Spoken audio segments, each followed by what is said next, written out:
Hey guys, it's Max, and I recently spent a few days shooting film in Joshua Tree, where I explored weird flea markets, made a really stupid mistake, and hopefully took some real nice photos. For those that don't know, I'm on a trip around the west of the US, shooting a load of Portra 400 on my Nikon F100. While I'm out here, I'm trying to take the sort of photos I'd put in a book, but I'm also trying to figure out why America's so weird. So after nearly destroying my camera in San Francisco, sparring with the bears in Yosemite, and doing Red Dead Redemption side quests in Sedona, we were finally on our way to Joshua Tree, where we had some pretty solid priorities.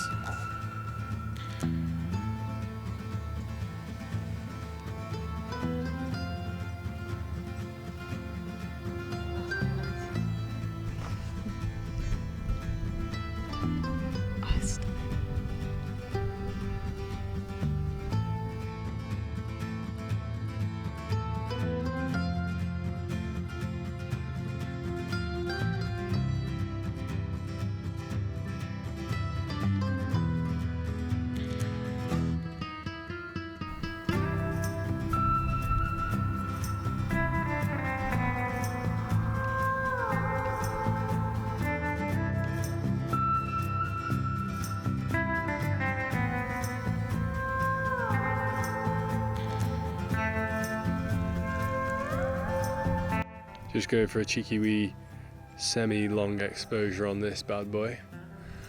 Anyone that's been watching since the San Francisco video will know that I got some sand in my tripod, and I can confirm that it sounds like it's bollocksed.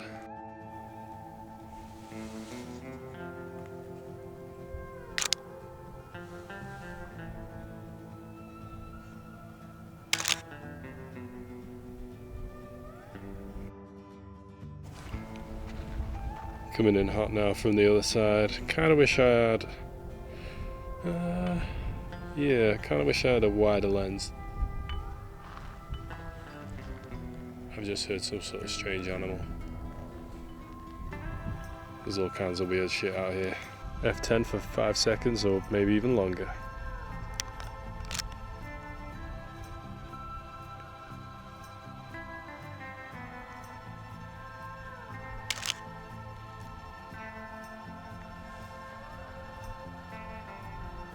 Let's get back inside before the coyotes get me.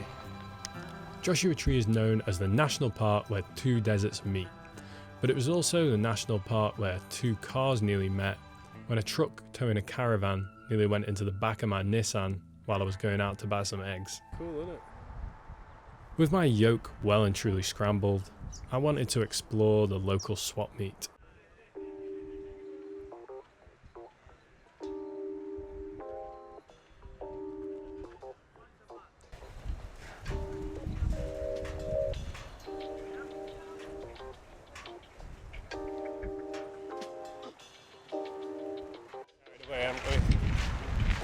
No, I wanted my plan was to buy some, but if that's something that I couldn't find any, but I found some. I got carried away.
After that, my scrambled yolk had turned into full omelette, So we headed to some more weird shops further into town.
I was definitely finding it harder than usual to shoot. Sometimes you just don't get into that vibe. But I really feel like I got some better shots when we went back to our place.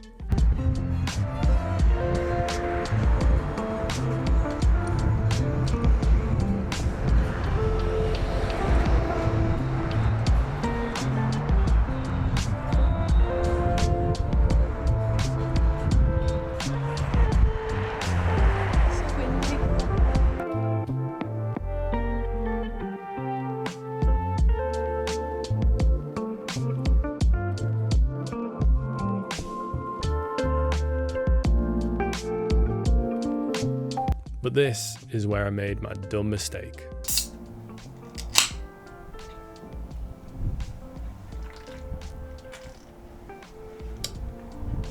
Cream soda has absolutely powered this trip. I don't know where I'd be without it. Maybe they'll sponsor me.